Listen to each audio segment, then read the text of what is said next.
Que compreensão poderiam lhes oferecer? Que esperança poderiam lhes dar? Nenhuma outra coisa senão o nada. De onde é preciso concluir que se o nada é o único remédio heróico, a única perspectiva mais vale nele cair imediatamente que mais tarde, e, assim, sofrer por menos tempo. A propagação das ideias materialistas é, pois, o veneno que inocula em um grande número o pensamento do suicídio, e aqueles que se fazem seus apóstolos assumem sobre si uma terrível responsabilidade.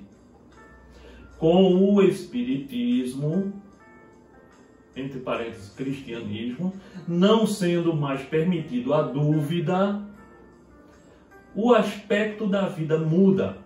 O crente sabe que a vida se prolonga indefinidamente além do túmulo, mas em outras condições. Daí a paciência e a resignação que afastam, muito naturalmente, o pensamento do suicídio. Daí, numa palavra, a coragem moral. O Espiritismo tem ainda, sob esse aspecto, um outro resultado também positivo e talvez mais determinante. Ele nos mostra os próprios suicidas vindo revelar sua posição infeliz e provar que ninguém viola impunemente a lei de Deus que proíbe ao homem abreviar sua vida. Proíbe, olha a palavra, proíbe o homem a abreviar sua vida. Há entre os suicidas aqueles cujo sofrimento, por não ser senão temporário, ao invés de eterno, não são menos terríveis, e de natureza a dar o que pensar a qualquer que fosse tentado a partir daqui antes da ordem de Deus. Agora um avisozinho para os espíritas. O espírita tem, pois, para contrabalançar a ideia do suicídio, vários motivos. A certeza de uma vida futura na qual ele sabe que será tanto mais feliz quanto tenha sido mais infeliz e mais resignado sobre a terra. Ok? Veja, quanto mais infeliz for aqui, quanto mais problema você tiver e caladinho, você tem mais ventura no outro lado. Por isso que o título lá na frente é Bem-aventurados os aflitos. Claro que não quer dizer que porque você tem isso, você vai estar procurando infelicidade, né? Não, vou ali, o cara vai lá, vou botar meu dedo aqui para o trem torar, vou ter que cortar, porque vai doer e eu cortei, então vou ser mais feliz lá no outro lado. Não, não é assim. A certeza de que, abreviando sua vida, alcança um resultado justamente contrário ao que esperava. Certo? Então, ele não vai abreviar a vida. Que se livra de um mal para ter um pior. Falamos ainda há pouco, não? Estou devendo a alguém e eu não tenho como e vou me matar, então para me matar, ou então estou desesperado e tal, vou me mato.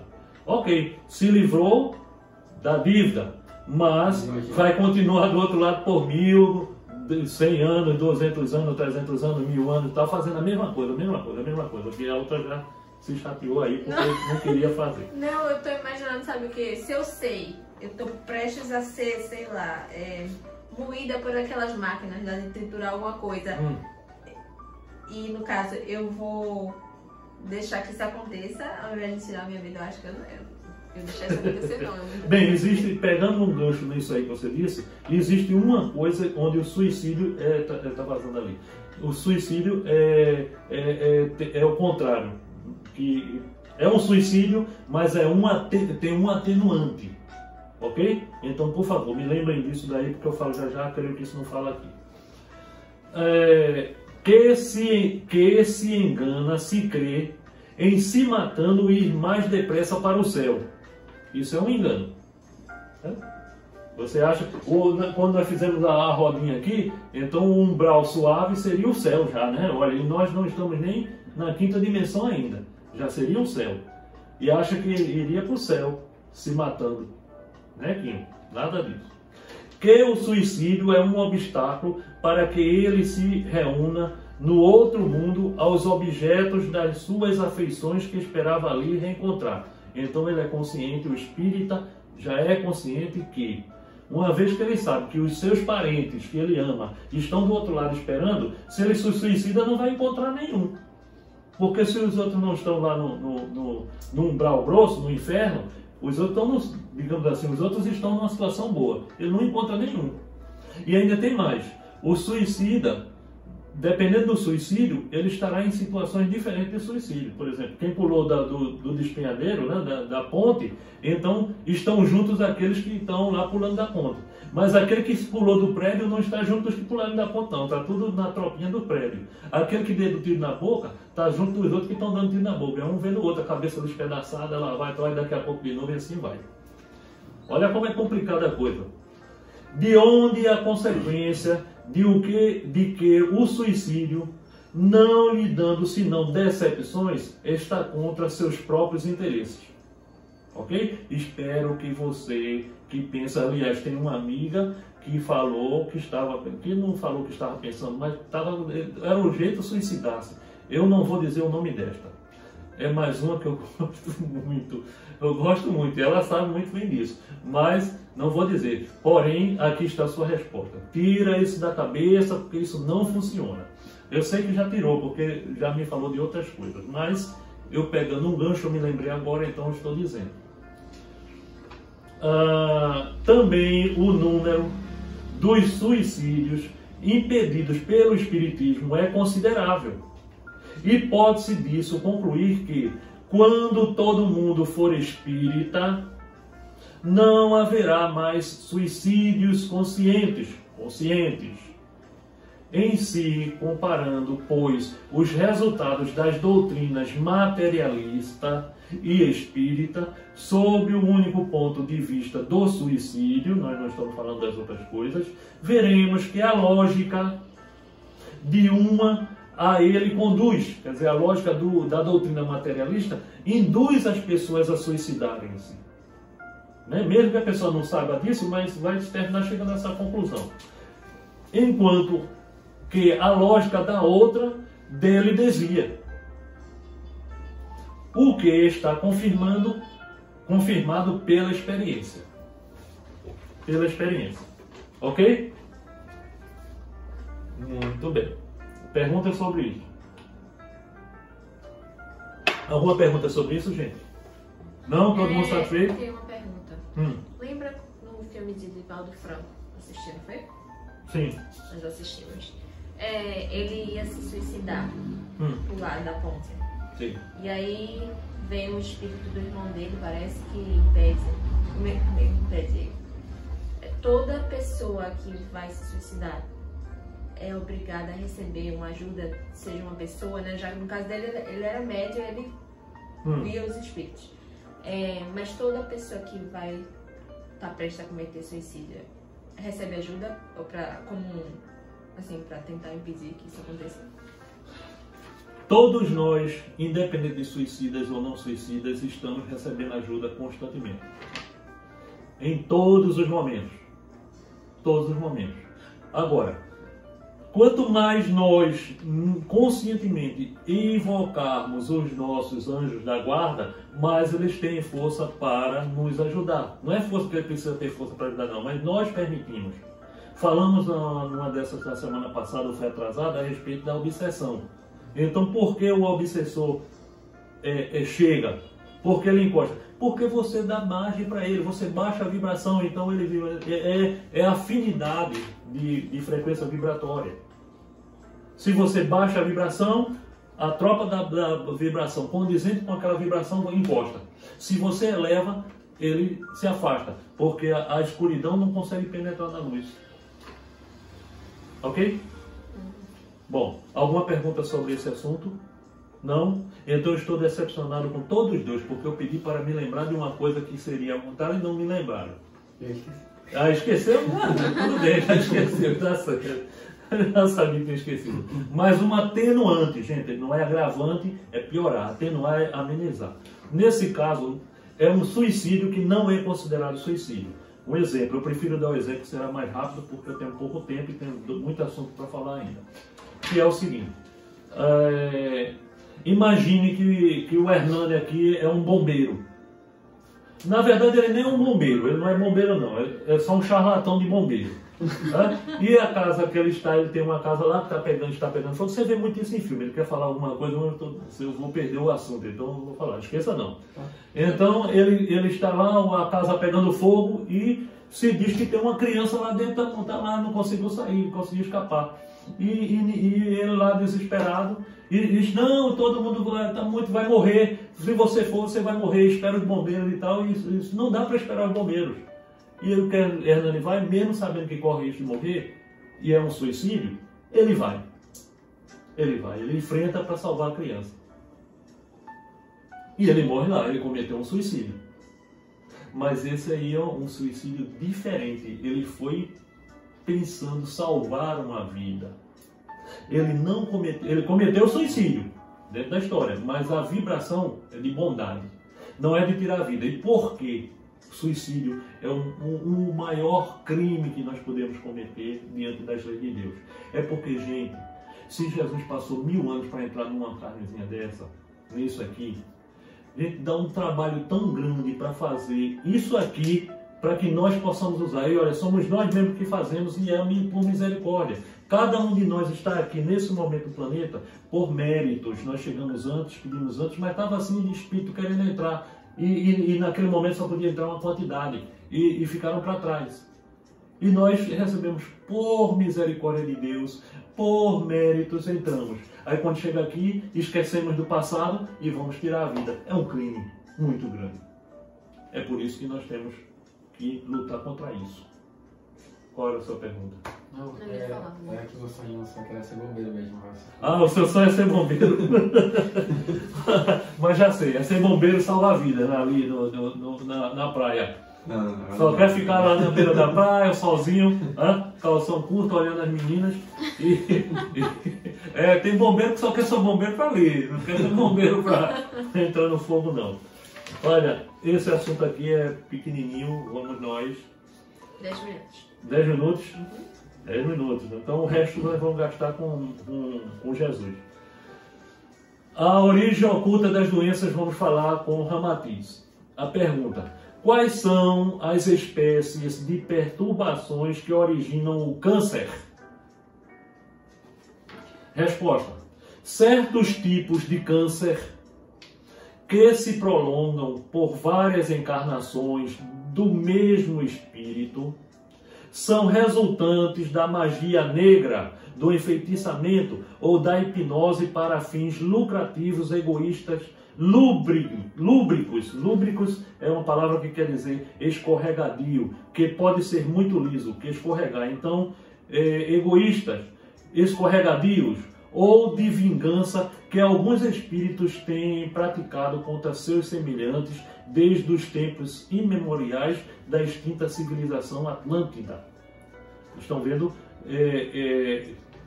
um desses motivos de câncer.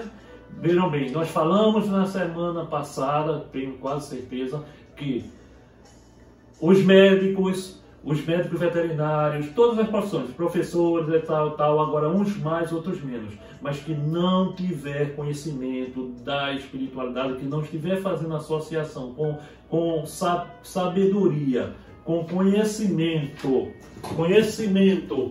espiritual, tem tendência a errar na sua profissão. Então, vejam, cânceres que eles voltam várias encarnações, mas numa mesma encarnação pode voltar 2, 3 vezes o mesmo câncer. E o médico está tratando do câncerzinho ali sem levar em consideração outras existências, frequência vibratória de outras existências, que tem que ser tratado no outro campo. Ou, mais na frente nós vamos ver o seguinte: a medicina, no mundo de regeneração, a medicina se preocupando com a forma como a pessoa dorme. Se dorme deitado de bruços, causa determinados problemas. Se dorme virado de costas, está aberto para situações não problemáticas. Se dorme de um lado, pode ter problema de coração, pode ter problema. Se dorme para o outro lado, já tem outro tipo de problema que pode vir. Ele vai associar meio mundo de outro tipo de informações. Mas já pode buscar esse tipo de informação. Já atualmente já tem coisas que começou a andar. Os cientistas já podem também, no lado espiritualizado, já podem buscar informações. Por quê? Porque os médicos precisam de informações de quem estuda. E quem estuda isso a profundo, primeiro é o cientista para passar a informação para os médicos, digamos assim, através das faculdades e assim por diante. Estamos falando dos médicos no meio de saúde, porque estamos falando de câncer e saúde. Mas isso envolve o lado do professor, o lado didático, né? Da pedagogia e várias profissões. Para isso conseguir, e sim, então esses cânceres vêm nas outras encarnações do espírito que fez utilização de energias ruins, como magia negra, como vou usar aqui para demorar muito, enfeitiçamentos, como hipnose para ganhar dinheiro, né? Como hoje, por exemplo, aqueles que fazem, me permitam falar assim, tá bem? Aqueles que fazem encantamentos para fulano deixar fulana, para fulana conquistar ciclana, entendeu? Vai ali na esquina e faz um trabalho, não sei o que e tal. Isso daí são más energias. E esse tipo de má energia vai ter problemas lá na frente. Para isso conseguir, lá na frente, lembrando, olha, está associado à história que nós falamos agora há pouco, do suicídio, de vidas passadas. Então, aqui, problemas outros relacionados com vidas passadas.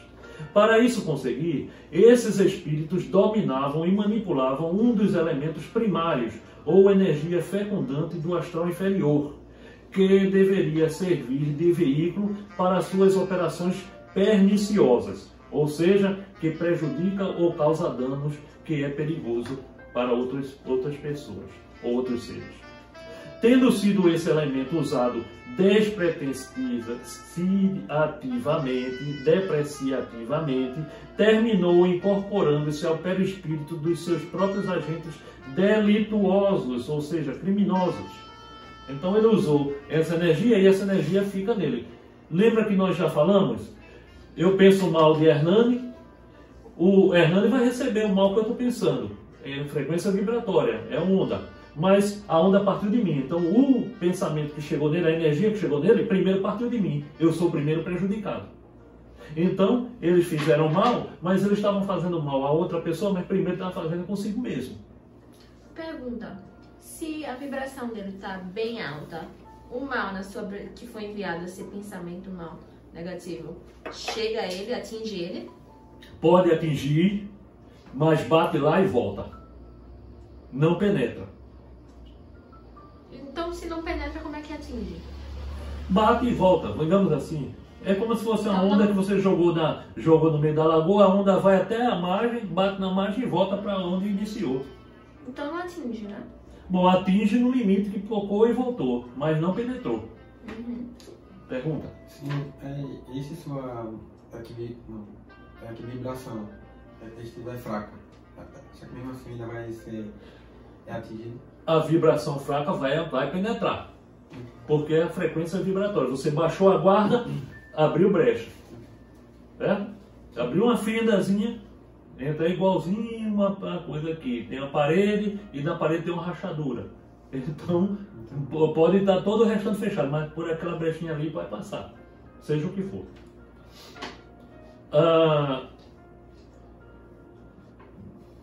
Delituosos, transformando-se em energia nociva ou fluido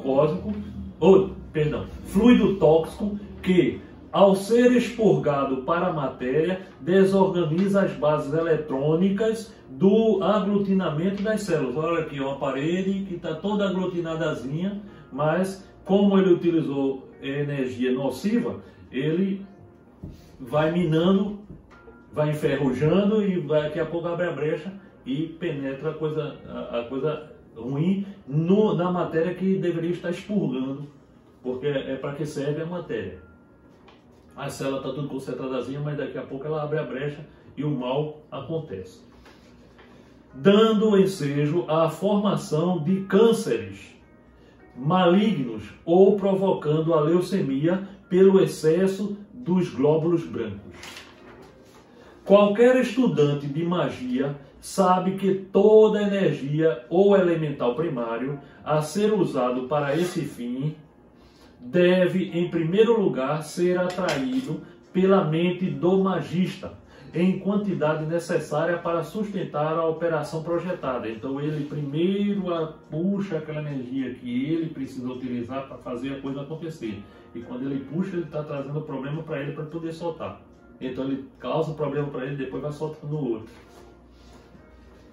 Daí os grandes perigos da operação da magia, quando mal intencionada, pois a energia elemental que for convocada do mundo oculto australino incorpora-se por todos os interstícios do perispírito do indivíduo. Naturalmente, gente, isso daqui acontece porque esse ser não tem isso aqui. Como ele não tem esse conhecimento, ele não tendo conhecimento, ele não procura fazer crescer, ele só cresceu a asa da inteligência, da sabedoria, mas não deixou crescer a asa da moralidade. Então, ele não tendo esse conhecimento, ele começa a ser prejudicado por ele mesmo, permanecendo como força submissa que depois obedece instantaneamente à vontade e à emoção boa ou má da alma. Ora, se é uma coisa boa, ele recebe boa coisa. Né? Se ele fez o bem, ele é o primeiro beneficiado. Mas se ele fez o mal, como é o caso, então ele é o primeiro prejudicado. Só é possível o êxito da magista quando ele também consegue penetrar diretamente no seio das forças vivas que utiliza, pois o fenômeno não se concretiza sob o comando à distância, como ainda pensam alguns desavisados praticantes da arte mágica. Em consequência, quando a energia ou o elemento primário convocado do mundo oculto é manuseado em benefício do semelhante, ele afina-se e melhora a sua natureza primitiva e hostil, porque atua sob influência espiritual superior e volatiza-se facilmente do perispírito de quem o utilizou. Mas esse elemental de natureza criadora, se for empregado para fins degradantes ou destrutivos, ou seja, nesse primeiro caso, ele usa e depois o elemental se libera dele.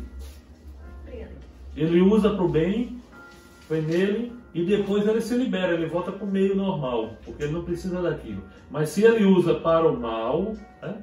Mas se esse elemento de natureza criadora, se for empregado para fins degradantes ou destrutivos, torna-se agressivo, virulento e parasitário, aderindo e contaminando o organismo perispiritual, quer dizer, daquele corpo astral, daquele que o usou ignobilmente. O que é que seria ignobilmente? Baixo, imoral. Que usou de forma imoral. Eu pensava que fosse gnome, assim, que você falou aí. Ele permanece como excrescência. Excrescência seria saliência. Então não é saliência nociva, quer dizer, ruim. E circulante nas criaturas, nutrindo-se com as energias delicadas e depois descendo para a carne da patogenia. Ou seja,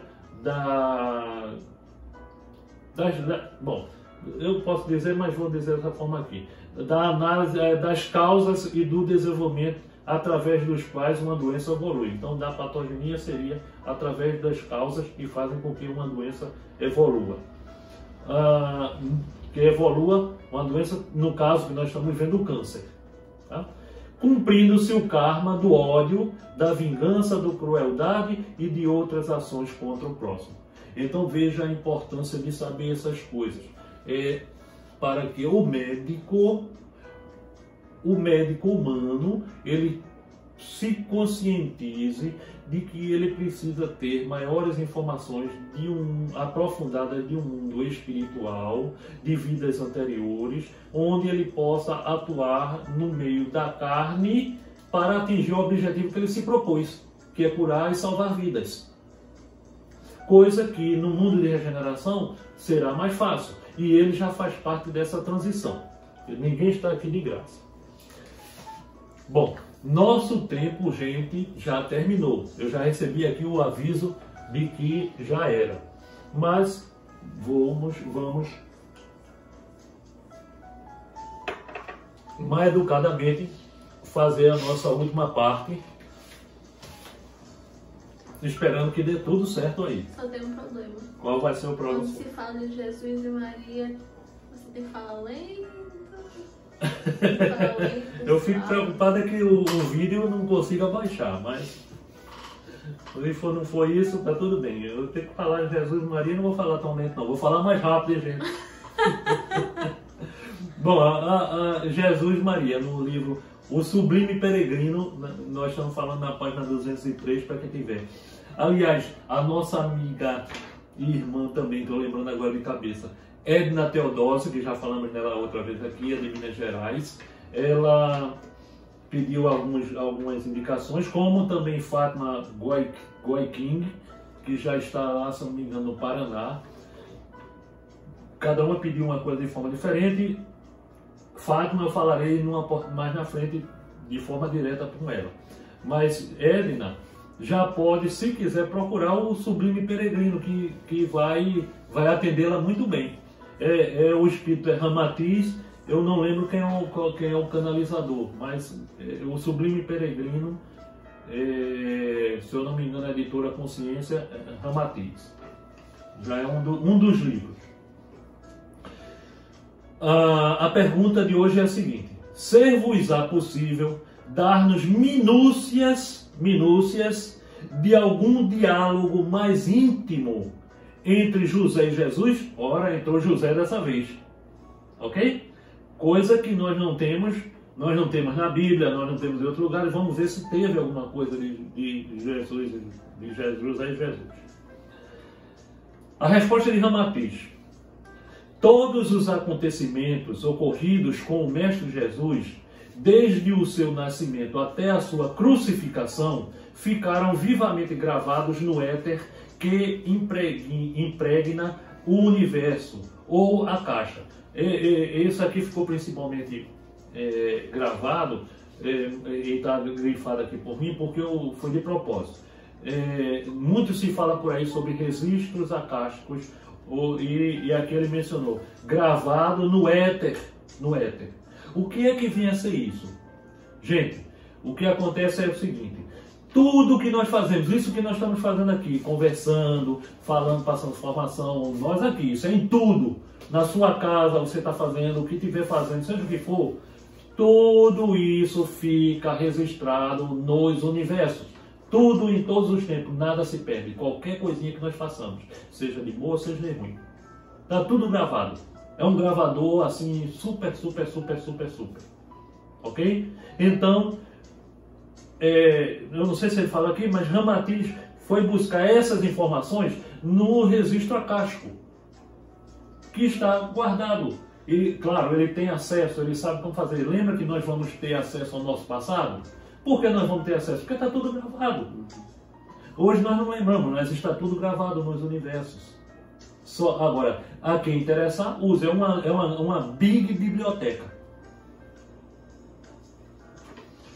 Então, e essa biblioteca chama-se Registros Acásticos, que é um nome aqui, como é mais conhecido pelos orientais, a caixa, no qual se gravam todos os fenômenos do mundo material, graças a um processo de auscultação psicométrica. Ou seja, o ser está prestando atenção e como está gravado. Já ouviram falar de psicometria? Estados Unidos usa muito disso no FBI. Tem pessoas especializadas que treinaram para isso, mas eles têm dor, mas isso se aprende, isso se treina. E tem aqui no Brasil, tem quem esteja treinando, e está aqui. Altair usou esse lapisinho. E daqui a 10 anos, está guardado escondido, chega aqui um psicometra, e somente ele pegar, ele vai saber o que Altair fez. Pela energia que ficou gravada aqui. Isso chama-se psicometria. psicometria. E o FBI tem pessoas para resolver crimes que faz isso. Ele entra lá na casa do assassinato e quando ele pega a coisa, ele vê passar na mente. Isso tem filmes. Passar, e é verdade, passar na mente dele, ele vê coisas que aconteceram na casa no momento do crime. Mas também de outras coisas. Ok? Que ainda escapa à vossa compreensão atual. Isso é quando ele falou na época, mas nós já sabemos disso. Portanto, é possível captarmos aqui no espaço as reminiscências e minúcias de todos os acontecimentos já ocorridos na Terra, desde a sua criação até o momento em que editamos essa mensagem. Ele sabe de tudo, desde quando a Terra foi criada até agora. Assim utilizaremos, claro que não depois, antes, porque o depois envolve o futuro. Então, só até o presente. O futuro vai se escolher entre certo e errado, então poderá não acontecer. Então, não pode ser registrado só aquilo que aconteceu.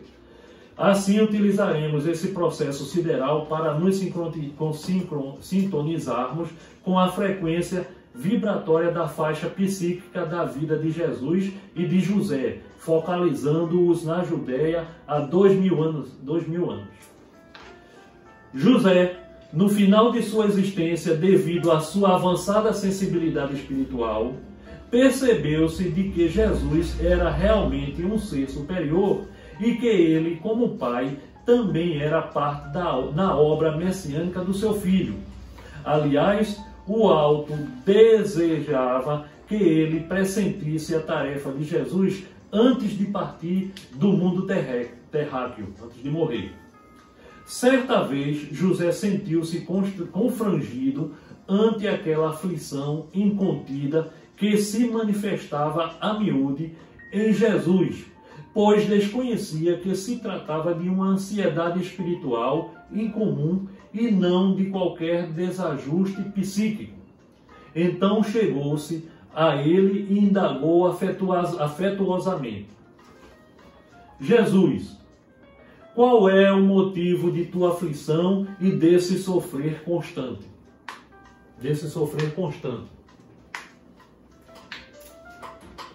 Seu filho...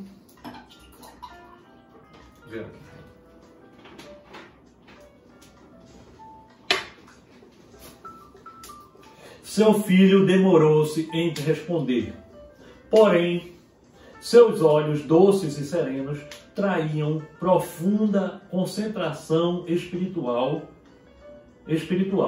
Em seguida exclamou, sem qualquer mágoa ou queixume: Tu não podes compreender minha aflição, porque eu vivo à vontade de meu Pai que está nos céus, e só Ele sabe o motivo de minhas preocupações. Num gesto de ansiedade acrescentou: Mas ainda não descobri para onde o Pai me guia os passos. E num sorriso algo triste, mas resignado, aduziu: Sofro muito pela espera. José mantinha-se silencioso, indeciso, pois receava magoar Jesus. Mas que alimentas em tua alma? Que te faz tão diferente dos demais jovens? Indagou corajosamente. Nenhuma flor, nem o ouro, nem o calor da paixão humana aceleram o meu coração ou encantam minha alma. Redarguiu, quer dizer, falou Jesus, num gesto eloquente, mas absorto no mundo irreal. E num longo suspiro, entrecerrando os olhos, desabafou com certa veemência: Vivo somente o anseio de clarear o caminho dessa pobre humanidade que está mergulhada num charco de misérias que são a própria infelicidade. Mas que, e isso acontece hoje ainda, né? Mas que pode fazer um homem como tu para transformar os sentimentos dos outros homens e modificar os costumes da humanidade, insistiu José inconformado. Então Jesus foi dominado por algo estranho, sua voz vibrava altiloquente, ou seja, falava com facilidade, como se viesse realmente de um ser invisível, porém mais real do que o próprio mundo das formas. Que importância é viver se para contentar os desejos insaciáveis do meu corpo preciso esmagar os anseios da minha alma? Que sentido tem a vida quando consumida entre os prazeres medíocres e transitórios da carne na implacável caminhada para o túmulo? José estremeceu, um tanto confuso. Meu filho, essa é a razão da vida humana, e deve ser da vontade do próprio Jeová que ela assim seja. Observou-lhe convincente. Olha, Jeová seria Deus dos hebreus. Na verdade, dos judeus. Dos hebreus, se eu não me engano, era Yahvé. Jesus fitou o pai. Apesar da gravidade espiritual de sua fisionomia, ele não escondeu um sorriso meigo. Pai, o boi, o carneiro, o cabrito e o camelo não vivem também à vontade de Jeová? Mas nós raciocinamos, não é assim? E acrescentou, que faz o boi, o carneiro, o cabrito e o camelo? Apenas dormem, digerem, procriam, atendendo às necessidades físicas. O seu mundo é produto do instinto, dos instintos que os impelem para a satisfação da sua vida animal, da sua via animal. E pousando de leve a mão na testa de José e em seguida na sua própria fronte, acrescentou gravemente, tu pensas, eu penso. Existimos além de nossos sentidos físicos, muito além dos fenômenos transitórios do corpo. Em nossos próprios ombros, Jeová colocou o arbítrio de optarmos pelos ideais superiores da alma, ou nos escravizarmos aos tesouros, aos bens que as traças comem, a ferrugem rói e os ladrões roubam. Entendes, pai? O que ele está falando aqui é o que nós falamos ali atrás. Nós estamos o tempo todo presos a um curral, certo? E os animais fazem coisas e nós precisamos nos libertar, porque nós somos diferentes, nós precisamos ter raciocínio para isso, saber que nossa função é outra.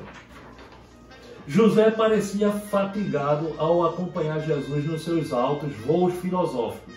No entanto, era um espírito envelhecido e experimentado no curso doloroso e educativo das vidas planetárias. Por isso, se não o entendia na consciência física, sentia-o no âmago da sua alma. Pois a verdade inconfundível que fluía das palavras eloquentes de seu filho era um fogo perene que lembra as chamas do sacrifício religioso e possuíam vibrações de alta inspiração. Algo de misterioso havia sido ateado em sua própria alma. Estranha suavidade envolvia-o num instante e parecia ouvir melodias desconhecidas sob um halo de diáfano perfume. Sua mente ficara vitalizada por uma energia deslumbrante e que lhe dava uma percepção mais ampla da vida e das coisas. O coração ficara confortado e doce brisa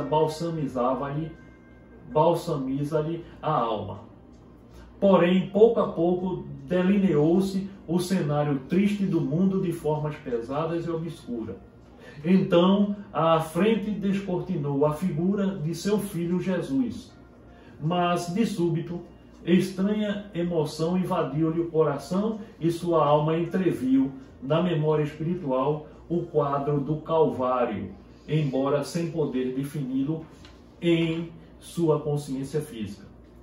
Foi um terrível pressentimento, a lembrança estigmatizada de antes de encarnar-se na matéria e que agora assumia o vulto de uma tremenda possibilidade.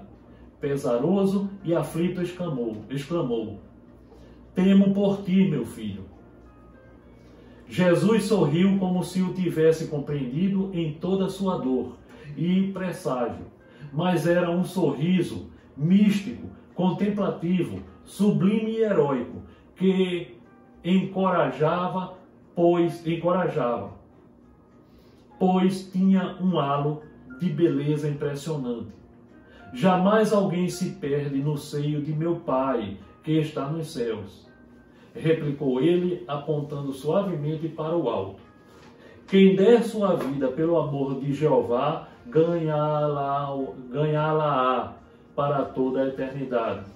E num aceno afetuoso, como a tranquilizar José, concluiu: eu não me pertenço, mas é a vontade de meu Pai que age em mim e me guia. Quem me deu a vida, tirá-la-á assim que lhe aprouver. Silenciosamente encaminhou-se para a porta e, voltando-se num último gesto afável e cortês, exclamou num tom grave, emoldurado por um sorriso angélico: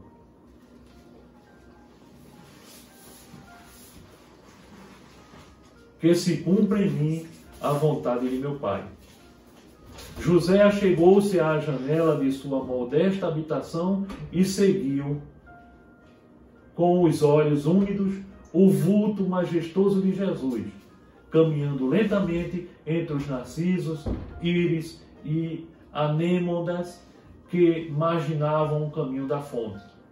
O silêncio da tarde que se findava e a pureza da atmosfera faziam vibrar os leves estalidos de suas sandálias sobre a areia miúda, que refugia sob os derradeiros raios do sol, deitando-se num poente. O jovem Jesus caminhava sobre a terra, mas a sua alma mergulhava no infinito. A natureza em torno dele, silenciosa e quieta, parecia auscultar os seus pensamentos grandiosos ou as aflições crepitantes que lhe ardiam no coração.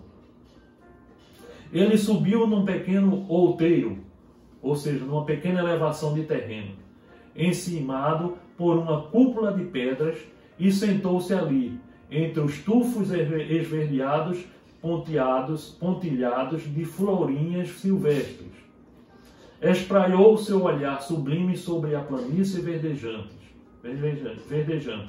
os bosques, os caminhos dos pastores e a estrada que margeava o Jordão e depois rodeava o Monte Tabor, onde mais tarde ele teria avançada visão mediúnica do mundo espiritual.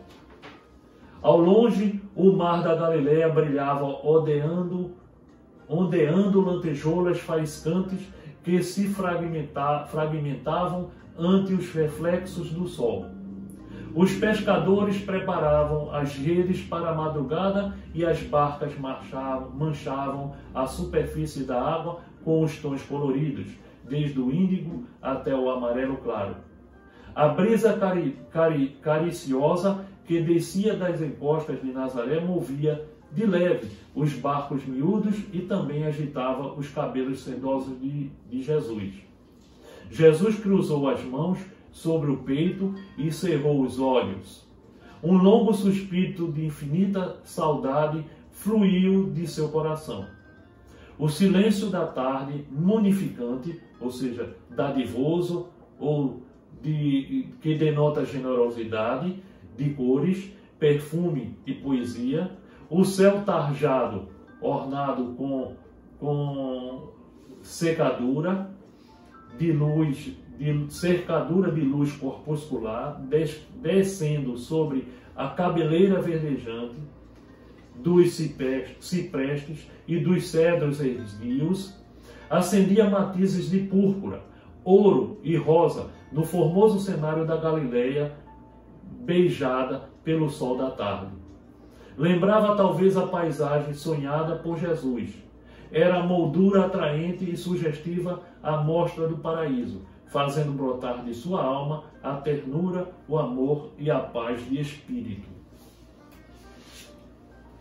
Então, o divino amigo da humanidade se deixou deslizar de leve os joelhos em terra, e recostado no suave outeiro de pedras e flores, de mãos postas em atitude de preces, ergueu os olhos para o alto e sua alma entreabriu-se para o Senhor num angustioso apelo, onde o desejo do sacrifício confundia-se com o mais puro e exaltado amor pelo gênero humano.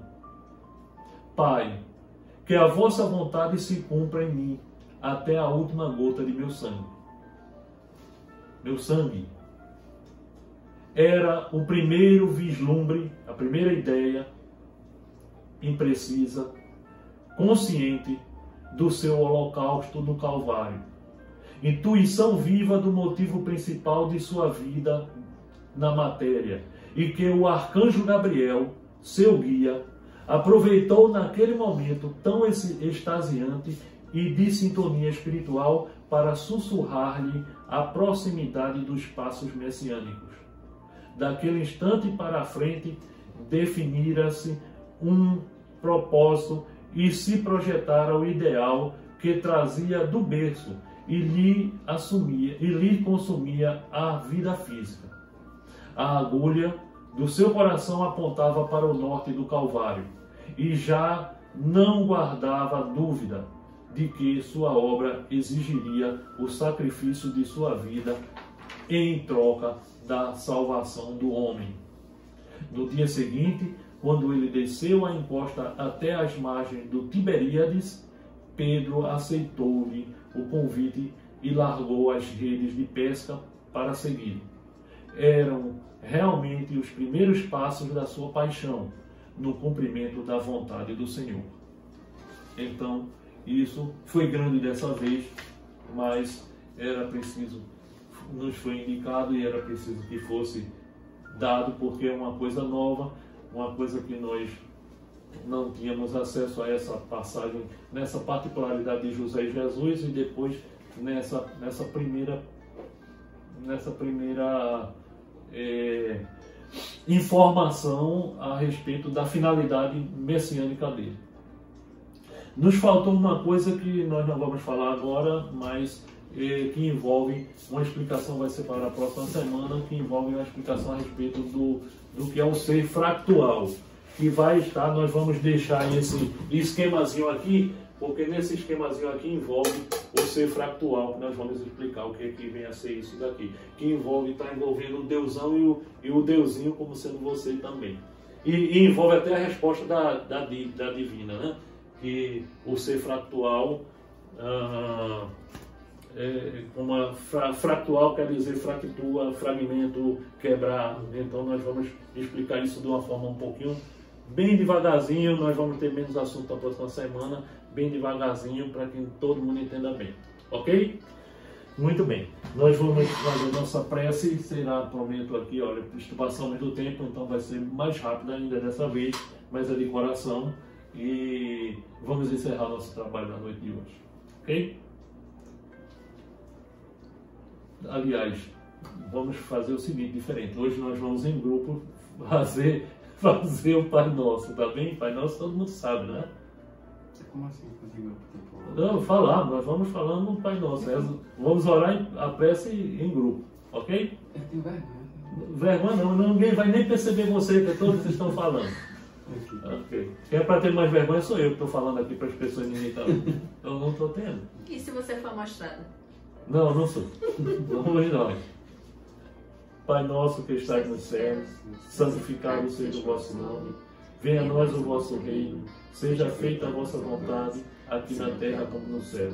O pão nosso de cada dia nos dai hoje. Perdoai as nossas ofensas, assim como nós perdoamos aqueles que nos têm ofendido. Não nos deixeis cair em tentação, mas livrai-nos, Senhor, do mal. Agradecidos estamos, Jesus, e na próxima semana estaremos de volta. Eu e o Pai somos um. Por isso, já vencemos. Jesus sempre. Jesus sempre. Agradecemos a todos que aqui estão, encarnados e desencarnados. Beijo no coração. Beijo no coração de Frei Galvão, São Germán e todos os outros. E um beijo no coração a você também que está ouvindo esse nosso estudo da noite de hoje. Até a próxima semana.